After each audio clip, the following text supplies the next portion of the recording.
안녕하세요. 서울대학교 의과대학 법의학교실의 유성호입니다. 오늘은 사건 의뢰에서 인사드리는데요.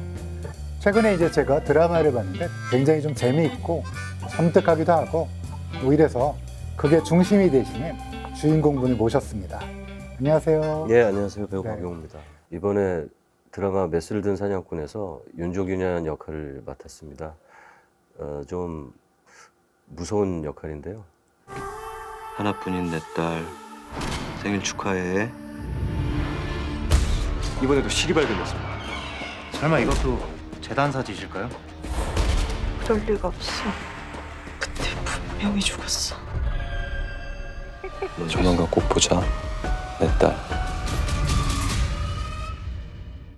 여기 연쇄 살인범으로 네. 출연하셨는데 제가 이 드라마를 처음에 봐서 좀 충격적인 게 제가 지금 4회까지 봤는데 첫 번째 시신이 논밭에서 이렇게 비닐로 꽁꽁 싸매갖고 네네. 그 뭐라 그럴까 육안으로 확인할 만큼 부패랑 훼손이 심했는데 현장은 또 깨끗해요. 그러니까 비닐로 깔끔하게 해갖고 그래서 이제 범인에 대한 흔적도 찾을 수 없고요.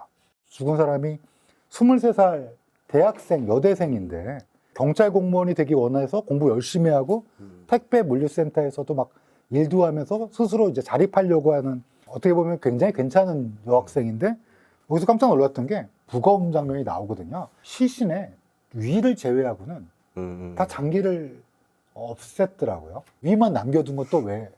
그거는 드라마적으로 봤을 때는 일부러 단서를 흘리는 부분도 있죠. 아, 냈다 하고 주는 건가요? 그 드라마의 그 어떤 관계성이 있는데 그 딸과의 관계가 이 이야기에 굉장히 중요한 모티베이션이거든요. 딸이 그러면 국가수의 그 네, 과장님? 맞습니다. 그러면 그 딸한테 주는 약간의 힌트. 시그널이라고 할 수 있죠.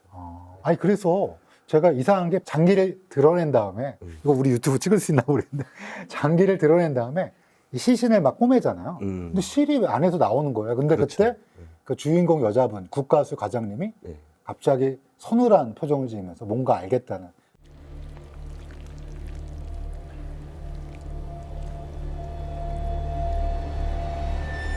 이게 왜?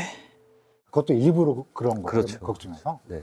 서세연이라는 자기 친딸에 대한 집착이 자기의 목표가 그 친구일 정도로 집착이 엄청난 인물로 나오죠. 서세연 부검이 박주연님이 네네.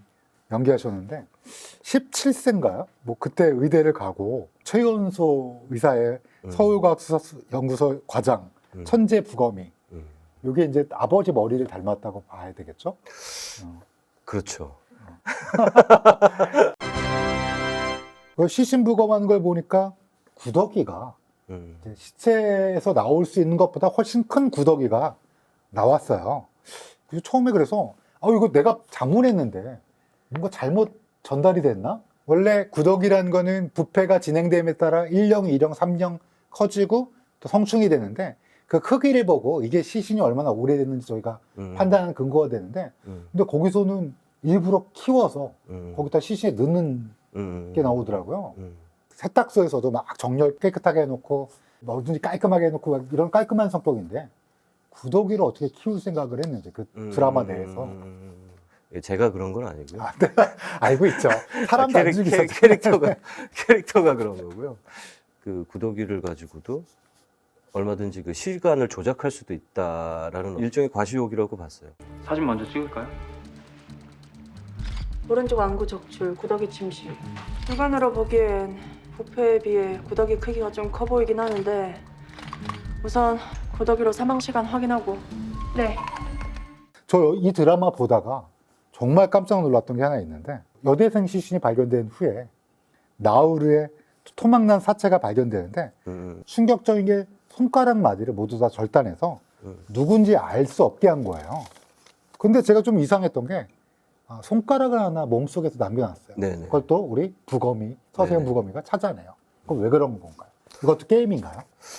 그렇죠. 그렇다고 보시면 되고 예전에 윤조균의 살인 방식으로 봤을 때는 대단히 위험한 행동인데 그럼에도 불구하고 그런 행동을 했던 이유는 결국은 그 딸에 대한 자기 시그널을 보내주기 위한 어떤 가장 첫 번째 구체적인 어떤 행동 방식이죠.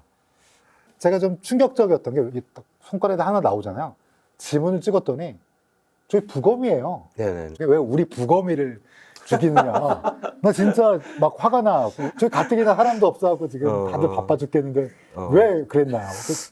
뭐 그런 것까지 이제 생각을 했다면은 이제 사이코패스가 아니고 이 사람 입장에서는 이제 그 딸을 몰래 미행하는 과정에서 그 둘의 대화를 들었고, 그래서 막판에 좀 싸웠죠. 예, 둘의 갈등을 그 느꼈고.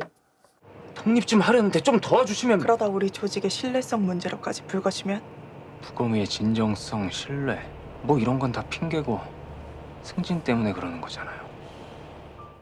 딸을 귀찮게 하고 딸을 괴롭히는 사람한테 복수해야 되겠다라는 생각보다는, 이 사람을 죽이고 단서를 남기면 훨씬 더 밀접하고 가깝게 딸이 직접적으로 나를 좀 느낄 수 있지 않겠나라는 생각을 하지 않았을까. 근데 이게 16부작이라고 들었는데 네, 맞습니다. 4화 끝에 보면서 가슴이 정말 깜짝 놀랐는데, 세탁소 진상녀 있잖아요. 네. 정말 좀 싫긴 해요. 그런 사람들 너무 싫긴 한데, 서서히 조여오는 공포라 그럴까? 왜 우리 박용우님 얼굴 딱 보면 되게 뭐 선하게 생긴 얼굴이시잖아요. 근데 거기서는 점점 이거 너무 무서운 거니까 그 여자도 느끼고 점점 피하려고 그러는데 그 여자 죽나요? 네. 아니 죽이지 말아. 죽고 안타까운. 제가 그 드라마 보면서 이렇게 막 심장이 쫄깃하다고 할까요? 이렇게 놀라면서 보고 막 이런 드라마는 오랜만에 봤는데. 아저씨, 이거 보여요? 예, 저 드라이 해드릴게요. 근데 오늘은 좀 늦었고. 드라이는 무슨 드라이예요? 아예 못 입게 생겼는데. 됐고, 이거 그냥 돈으로 주세요. 80만 원이면 될 것 같은데. 내일 일어나자마자 와서 이거 먼저 드라이 해드릴게요. 아, 돈 줄 수 있어요, 없어요? 그래? 저는 또 궁금한 게, 이제 거기서 컷 하실 거 아니에요, 감독님이? 네네. 그 다음 뭐라고 해요? 아유 죄송합니다. 막 그렇게 하시나요? 저는 그 무서운 장면을 찍을 때는 오히려 까불어요. 까불고 이렇게 상대방 예, 조금 서로 좀 편하게 하려고. 야, 이건 뭐 실제가 예. 아닙니다. 이런 걸 약간 예. 뉘앙스를 풍기는 이게 거. 장면마다 물론 다르긴 하지만 네네. 슬픈 어떤 멜로 장면을 연기할 때는 되게 진지해지는 편인데, 그 무섭고 좀 세고 강렬한 연기를 할 때는 일부러 좀 이렇게 상대 배우랑 이렇게 재밌게 분위기를 좀 편안하게 하려고 그렇게 몰입해서 처음부터 그렇게 하진 않는 것 같아요. 현대판 사이코패스를 맡은 거는 처음이시죠? 처음입니다. 어떠세요? 연기해 보니까? 이게 모든 역할이 다 어렵긴 한데 상식적인 부분으로 접근해서는 도저히 이해가 가지 못하는 캐릭터를 처음 맡아봤기 때문에 상식적인 부분의 공감대를 통해서 캐릭터를 이해하려는 생각은 아예 포기를 했고요. 그러니까 좀 마음이 편해지더라고요. 오히려. 어떤 사람인가요? 맡으신 역할이?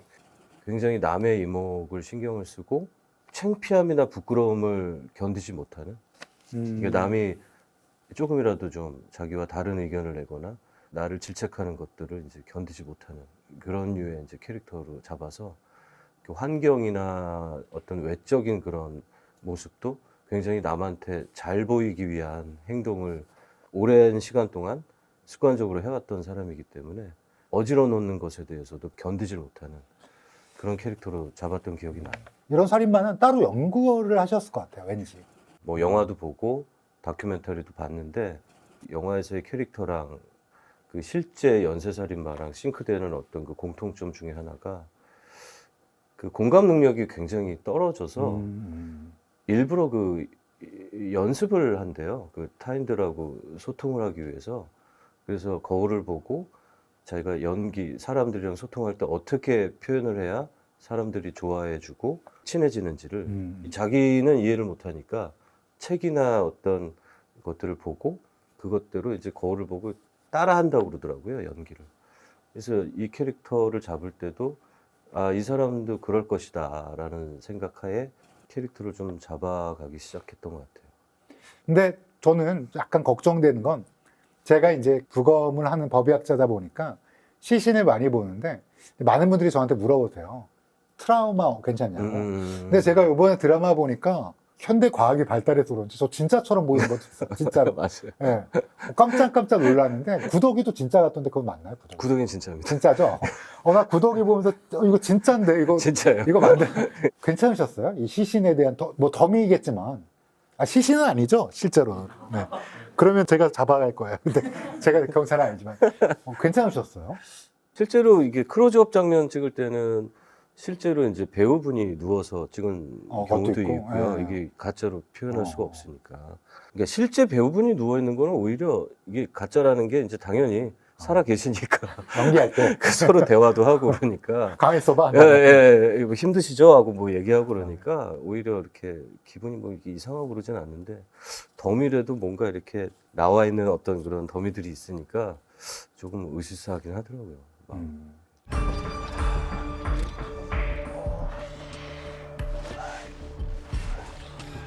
이거 처음에 제의가 들어왔을 때는 이거 내가 해야 되나 이런 감정도 들을 수도 있을 것 같다는 생각이 들어요. 왜냐하면 너무 악역이잖아요. 사람은. 그런 생각도 들었는데 어떠십니까? 그 사랑과 두려움이라는 감정에 대해서 굉장히 관심이 많은 편인데 개인적으로 배우를 떠나서 이 드라마의 처음 시놉시스를 봤을 때 이 드라마는 사랑과 두려움에 대한 이야기다라고 써져 있더라고요. 그게 굉장히 저는 매력적으로 다가왔고 물론 이 역할이 당연히 상식적으로는 도저히 이해에 불과하고 용서가 안 되는 인물이긴 하지만 그럼에도 불구하고 어떤 한 인물에 감정적으로 집착하는 그 모습이 되게 매력 있었어요. 제가 본 4화까지는 막 폭주하는데 이후도 계속 폭주하겠죠? 사회 이후가 훨씬 더 긴장감 있고 훨씬 더 속도감 있고 훨씬 더 이제 큰 사건들이 나오는데 서세연이라는 그 부검이 네. 그 박주현 씨가 분한 역할과 제가 분한 그 윤종윤이라는 역할에 굉장히 감정적인 어떤 갈등과 또 사건과 감정들이 이제 많이 나올 것 같아요. 야, 생각만 해도 또 듣기만 해도 4화까지 본 사람 입장에서는 무섭기도 하고 기대되기도 하는데요. 훨씬 무섭고 훨씬 재밌습니다.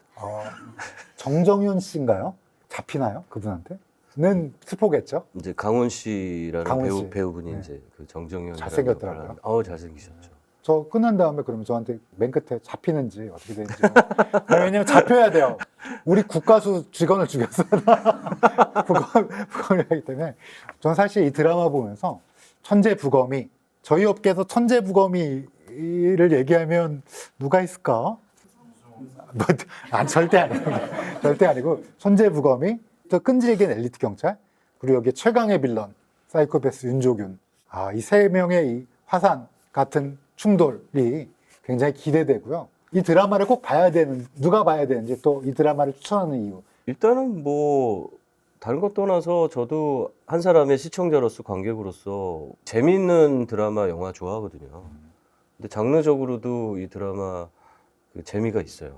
여러 가지 이 심리적인 액션들이 많이 나오고 감정적으로도 보여줄 거리들이 많은 드라마여서 재미로 보시기에도 되게 좋고 사랑이라는 게 여러 가지 종류가 있잖아요. 네네. 그러니까 그냥 일반적이고 상식적이고 또 건강한 사랑을 모든 사람들이 하면 참 좋겠지만 그렇지 않은 경우도 참 많은데 그렇지 않은 경우에 어떤 잘못된 사랑의 표현들을 드라마를 통해서 봤을 때 사람들이 다시 사랑에 대해서 환기할 수 있는 그런 어떤 계기가 될 거라고 저는 생각을 하거든요.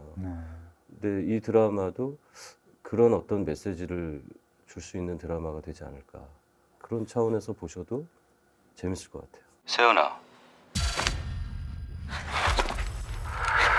하나뿐인 내 딸 생일 축하해. 조만간 꼭 보자, 내 딸. 근데 왜 윤조균의 딸인데 서세연인가요? 그것도 나중에 드라마를 보다 보면 나오나요? 이것도 얘기해도 되나? 아니 얘기 안 하셔도 돼요. 얘기하지 마. 작가분이 하지 말라고. 아니 저는 딸 같은데 성이 다른데? 그렇죠. 막 이러면서 알겠습니다. 5편 이후를 계속 보게 되면 또 알 수 있겠고 제가 정말 강추하는 드라마고요. 정말 이렇게 숨 쉴 수 없을 만큼 몰아치는 순간적인 흡인력이 엄청나고 여기에는 제가 좋아하는 박영우 배우님의 연기를 감상하는 것도 즐거움 중에 하나일 거라 생각합니다. 마지막으로 인사해 주십시오. 네. 되게 재미있고 또 의미도 있는 드라마라고 생각을 해요. 그리고 또 시기적으로도 이제 더운 날씨가 이제 오고 있는데 이 계절에도 잘 어울리는 그런 드라마인 것 같습니다. 그 많은 사랑 기대 부탁드리겠습니다. 드라마 메스를 든 사냥꾼은 6월 16일부터 LG U 플러스 TV랑 그리고 디즈니 플러스에서 동시 이제 방송을 하게 되고요. 월, 화, 수, 목 일주일에 4번 하루에 1개씩 그 공개가 됩니다. 제가 장담하건대 한꺼번에 4개씩 보게 될 겁니다.